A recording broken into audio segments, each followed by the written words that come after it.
What's up, everybody? Slime Davis Manga Reviews. I got another manga review for you today. This is a big one. Today I'm going to be reviewing Dororo by Osamu Tezuka. And I'll be honest, I like this one a lot more than the work by Osamu Tezuka that we did last time, MW. If I'm keeping it a buck with y'all, MW felt like a nightmare skullfuck. This one, something else. And I think you guys are really gonna like it. So let's just get right into it. No more waiting, no more nothing. Here we go. So it starts off, we see a feudal era temple, and there's a priest waiting in the rain. Enter the samurai Daigo Kagemitsu. And you can tell from the jump that this guy's got some seriously dastardly vibes. The priest reveals he's been waiting on this dude's bitch ass and shows him to a room in the temple labeled the Hall of Hell, in which are 48 statues of demons. The priest tells Daigo that the sculptor of these statues is said to have gone mad after their creation. And Daigo asks the priest to leave him and says he's gonna spend the night in the Hall of Hell. And I don't know about y'all, but you couldn't pay me to chill in that room. And that just shows you how sick this fucker really is. So he's staying the night in the Hall of Hell. And he asks these 48 demon statues, he says, listen, please grant my wish. I want to be the ruler of this entire country, all this land. And in exchange, I'm going to sacrifice to you my upcoming son who's going to be born in a couple days. There's 48 of y'all demons. Y'all can have 48 of his body parts, one for each of y'all. And I'm going to be honest, if this was my dad, I'd have whooped his ass to kingdom come because bro is bugging. So the demons strike the temple with a bolt of lightning. And Daigo sees this as basically a voucher that they're going to grant his wish. Jump to a couple days, his son is born. And everybody's shocked at how deformed and disgusting he is. But not Daigo. He's laughing like crazy because he knows that the demons granted his wish when he sees how fucked up his son is. So after the son's born, he forces the mother to put his son in a basket and send him down the river, much like Moses from the Bible. As the baby floats down the river to his demise, luckily, he's found by a kind-hearted doctor who takes him in and cares for him regardless of his disgusting, hideous deformities. As Doctor is raising the baby, he discovers that despite being deprived of literally all senses and having no arms or legs, this baby still crawls on its stomach and can make its way to the food bowl without being brought there. The doctor finds this strange, but he just chalks it up to the kid having good intuition. Little did he know how good this intuition really was and how otherworldly it would become. The child begins to speak to him telepathically. He can hear this kid talking, but the kid doesn't have a mouth. He speaks directly to his heart. This kid is able to basically intuit everything that someone else would decipher from having their senses. Because you gotta think, this kid has no senses, no eyes, no ears, no mouth, no nose, none of that, no arms, no legs, none of that. So the doctor realizes, damn, this baby might look like a vegetable on the outside, but on the inside, he's got more wherewithal and heightened intuition than even me. So the doctor decides to make this kid a full set of prosthetic everything. I'm talking the whole 9 yards, to the point that he looks like a normal human. It takes him some grinding, but Buddy eventually adapts to using the prosthetics. He's able to manage himself pretty well.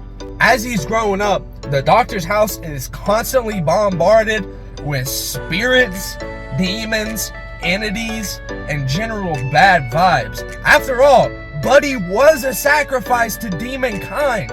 So by him surviving, the demons feel like Buddy's not really holding up his end of the bargain. Where my Berserk fans at? I know y'all know a thing or two about that one.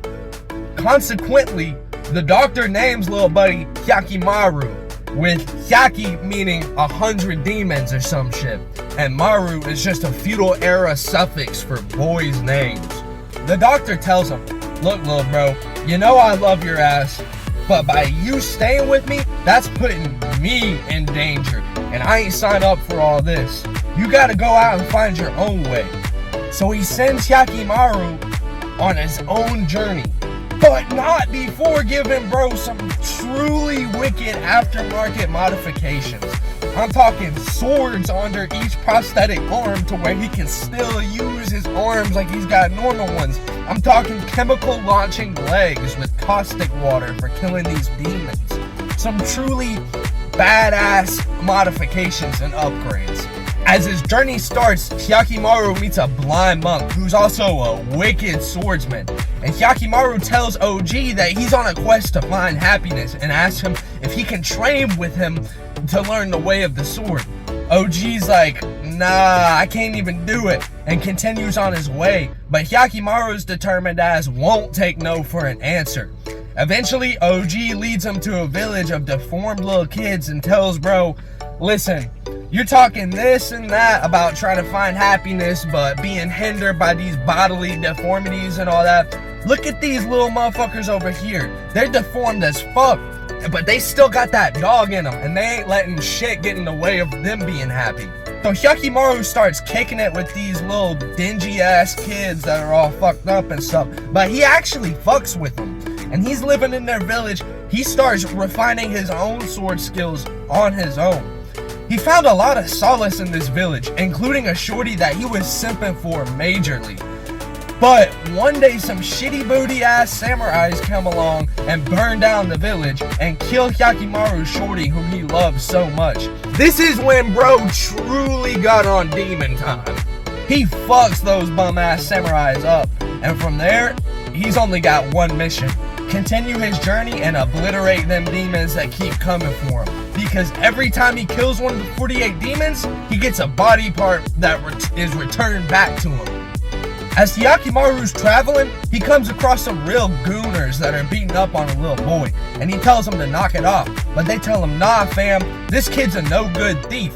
All he does is go around stealing. Hyakimaru ain't having that, so he saves little bro. This kid, after being saved, reveals himself to be Dororo, the so-called world's greatest thief. Hyakimaru's like, well, I saved you, so I'm out. He's trying to part ways with the kid. But Dororo's like, hey big bro, let me hold that sword real quick. I'm liking the way that John looks. Hyakimaru's obviously annoyed, and he tells him he's barking up the wrong tree and to scram. But Dororo ain't giving up so easily, and he hits Hyakimaru with a, respectfully, I'm a thief, so when I want something, I'ma have to grab that. So he decides to travel with Hyakimaru until he's finally able to steal that sword he's been eyeballing. And thus, the stage is set. Hyakimaru and Dororo go from village to village, traveling, getting into all kinds of shenanigans, chicanery, and hijinks. Hyakimaru's yoking demons left and right to regain his body parts, and Dororo's just jugging people's shit as much as he can. As the story unfolds, we learn the backstory of Dororo and his parents. His parents, his father being Hibukuro and his mother being Ojiya, were vagrant bandits, resenting the samurai that did such cruel things to the poor farmers of which Dororo's families were descendant. The group of bandits they belonged to began to conspire and work with the samurai, and when Hibukuro and Ojiya would not join forces with the samurai they hated so much, they were excommunicated and had to survive on their own by stealing. Hibukuro was murked by the ops, leaving only Ojiya and Dororo to survive in the ice-cold wasteland of snowy death to which they were confined. But before Hibukuro's death, we learn that he had stashed away all of his earnings that he made from thievery in a secret location with hopes of one day bringing liberty to the disenfranchised farmers. The only one who knew the location was Ojiya. As Ojiya and Dororo were struggling out there in them trenches, Ojiya sensed that death was upon her, so she inscribed a map leading to the location of the secret Skrilla on Dororo's back with a sword. After numerous chronicles of village-to-village demon yoking, Hyakimaru discovers the details of Dororo's background through thought reading, and the blind monk from the beginning shows up to coerce Hyakimaru into continuing the mission that Dororo's parents started. OG hits Hyakimaru with a fat dose of truth. OG is like, listen nephew, you're pursuing happiness by trying to get all your body parts back, but what happens when you got all of them back? Your ass is gonna be more empty than who knows what. Help Dororo find that lost Skrilla and give back to the poor, cause that's a real goal to work towards. Hyakimaru realizes that OG is low-key right. So while he is still tombstoning demons left and right to get his bod back, he lets young Dororo take the lead through their journeys from this point forward. After a bit more village hopping and demon murking, Dororo and Hyakimaru get accosted by Itachi, a former underling of Dororo's dad, Hibukuro. Itachi's plotting ass is like, look fellas, I know about your daddy's treasure, so I'm gonna need that back tattoo to find it. This loony ass dude kidnaps little Dororo, and Hyakimaru sets out to find him. Eventually, they all meet up at the island where the treasure's hidden. While battling off samurai, they get to the treasure location. But when Itachi goes to dig it up, it ain't there. Hibukuro wasn't no dimwit, and knew Itachi's bitch ass would try to find that shit, so he moved it and left a taunting ass note to let Itachi know that he was not no mark ass scrub. Itachi really must have had nothing better to do, cause after that he's like, well, best of luck to you Dororo, and buddy offs himself. Around this time, there's a brief allusion to the fact that Dororo is not actually a boy. When Itachi is stripping down Dororo to get that back tattoo treasure map, Buddy gets mad uncomfy and he's like, Dororo, why didn't you tell me why your parents raised you as a boy? Dororo's obviously not really catching the reference, so he hits him with a, because I am a boy, the fuck you talking about? They leave it alone after this, but it definitely gets addressed again later on in the story. And even with the money not being where it was located from what the map said, Hyakimaru and Dororo were not tripping, so they just continued on business as normal. Once again, after more chronicles of village hopping, we approach the conclusion of the story. Hyakimaru tells Dororo, it's been nice dog, but I'm about to go to my old man's castle and put the hurting on him. Deuces. It should be said that throughout the story, there were multiple instances where one of them would try to cut ties and separate from the other, but something would always bring the two back together on their journey. In fact, when Dororo got kidnapped by Itachi and Hyakimaru was on his way to go find him, he remarked in a monologue how much he missed having Dororo with him and how lonely he was. Anyway, Dororo is like, oh hell no, you can't just leave me. But Hyakimaru's pretty damn set on what he has to do, and he tells Dororo, listen love bro, you're just gonna get in my way. You're a girl. I realized this when I regained my eyes, but I just chose not to bring it up. Even when Hyakimaru tells Dororo this, Lil Buddy's still not really clicking. Like, bro really thinks he's a dude. So Hyakimaru heads off to find his father's castle and let that motherfucker know. But Dororo, still not accepting that he cut ties, trails off from him but from a distance to try to reunite. Meanwhile, the farmer slaves that work for Daigo are being hoed big time. Daigo is showing those poor bastards just how tyrannical he can be, so the farmers start planning an uprising. Dororo gets mixed up with the farmers trying to get into the castle and starts working for them on their revolt. Hyakimaru has infiltrated the castle on the grounds that he's just looking for samurai work, so they let him in. But Big Bruh ends up linking with his birth mom. She's mad apologetic and realized the atrocity she committed by sending him down the river, but Hyakimaru isn't really trying to vibe with her. I don't blame him though, cause if my mom sent me down a river as a deformed little baby, I would not be feeling her ass either.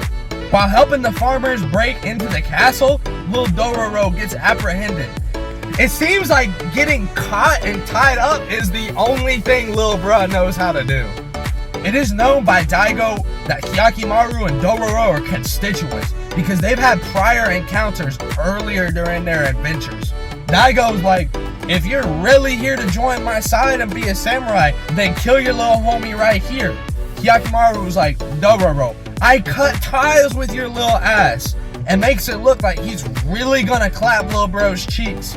But at the last moment, he attacks a mega demon that was nearby and revealed to be multiple of the 48 demons working together. In the ruckus of ass whooping, the farmers also go ham, murking hella samurais and getting their long yearn for revenge. In the chaotic tomfoolery of all the bloodshed, Daigo gets his ass handed to him on a silver platter and realizes that he's lost his kingdom and the farmers have taken back what's theirs. Hyakimaru goes up to Daigo and he's like, check it out, you whack ass goofball. I ain't even gonna kill your bum ass. It's not worth it to me. Get your sorry ass on before these farmers do it for me.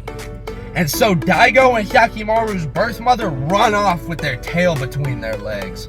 So basically, everybody's celebrating, having a good time, and Hyakimaru goes up to Dororo and he's like, alright, lil' bruh, I still got demons to kill and shit to do, but you stay here. You helped liberate all these poor farmers. That's what your parents wanted. These are your people. Dororo's kind of sad. He's not really feeling it, but there's nothing he can do. Hyakimaru is off. Shit was mad sentimental, but after that, the story concludes, saying that it's unknown where Hyakimaru went from there. I'm not gonna lie, overall, this shit was a whole vibe. I was really fucking with the story. Osamu Tezuka put his whole TEZUSSY in this one. Coming from MW, that shit show that was so dark and horrible, this shit felt like a trip at Six Flags with your whole family after not seeing them for the whole summer or some shit.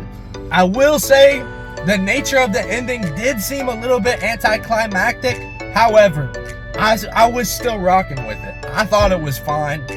It kept me intrigued. I was able to read the whole thing in one day, probably about 4.5 man-hours of reading. Just when I thought it was getting redundant and boring, it would spice some shit up. And this truly reminded me just how goated Osamu Tezuka is and why they call him the godfather of manga. With that being said, overall, I'm gonna give this a score of 7. This has been a Slime Davis manga review. Let me know down in the comments what I should review next. Alright, y'all, don't forget to like, subscribe, comment, share with your friends, turn on post notifications, and let me know what y'all want to hear next. Peace.